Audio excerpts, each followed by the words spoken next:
Hello, my name is Ben and welcome to What Can It Earn, a series where I play 25 battles in World of Tanks Console Edition in a particular tank and share with you the highlights of those battles, followed by a short summary of my silver earnings in those games. I've tracked all my battle data across those 25 games, all solo battles with no ops turned on, and will give you a summary of the most interesting parts at the end of this video. Premium tanks in World of Tanks are a great way to make loads of silver, and this series is aimed to help people to know the difference in silver earnings for different premium tanks, as well as sharing with you an awesome compilation of highlights from those games. So today's tank is the T26E4 SuperPershing Freedom variant. So the Freedom and the regular SuperPershing are both exactly the same aside from an unusual paint job on the Freedom. So whilst the Freedom is a fairly rare tank, the SuperPershing is available all year round in the store and is the cheapest of all Tier 8 premium tanks. This tank boasts excellent frontal armour with plenty of spaced armour that can prove extremely bouncy and very trollish, and can make you very hard to damage if you keep moving and make it hard to hit your weak spots. It also has pretty decent gun depression. Now, the two big downsides of this tank are its terrible penetration with standard ammo and its very weak engine, meaning expensive APCR ammo will have to be used sometimes, and you will really struggle to reposition around the battlefield or flank opponents with that terrible engine. So that's a very brief summary of the Freedom and SuperPershing. Let's go and have a look at those highlights from those 25 games.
So welcome back, hopefully you enjoyed those highlights. Now it's time to have a little look at those silver earnings. Now make sure you keep in mind that these earnings are going to differ depending on your skill level in this tank relative to my own. So if you think you're a bit better than I am in this tank, you can expect to make a bit more, and if you think you're not quite as good, you'll probably make a little bit less. I've tried to be completely honest. I've kept the amazing games, I've kept the terrible derpy fail games where I did 200 damage, so I think that should all balance out pretty nicely and give us some pretty useful data to have a look at.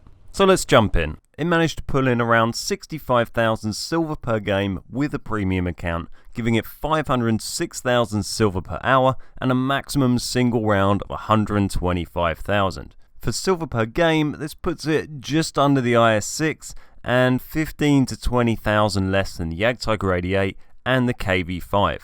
Its silver per hour though is quite a bit less than any of those tanks due to its slow speed and inadequate gun that has terrible penetration and not enough accuracy to allow you to hit weak spots from range. So whilst the Jagdtiger 88 is also slow, it has a great gun to enable it to dish out damage from distance, and the Freedom or SuperPershing really struggles to do this. Its APCR rounds have very high penetration, but then if you're firing APCR constantly, you're not going to make very good silver. So whilst it is a very cheap tier 8 premium relative to the others and can make good credits, it does sit at the lower end of the tier 8s for earning potential. So how did I get on in those battles? Well, firstly I borrowed this tank from Lamb's account to drive, so the stats on the right hand side are his. I managed to improve slightly on those, which is great, and I still managed to perform pretty well relative to the average stats for all players in the Freedom on World of Tanks console that you can see down the bottom there. But I still didn't feel like I did that well. 1500 average damage per game is 400 to 500 less than any other tier 8 premium that I've tested, and it did the least kills of any tank I've tested across all tiers. It's the only tank to have less than 1 kill per game. Though it did redeem itself somewhat by managing a decent amount of block damage, doing on average 1100 per game, which is slightly above the IS-6 and slightly below the Jagdtiger 88.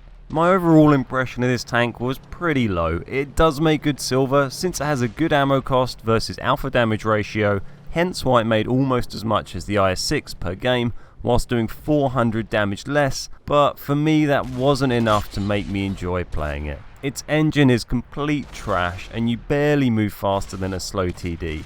The gun is average at best and isn't capable of much other than easy side shots or shooting at close range.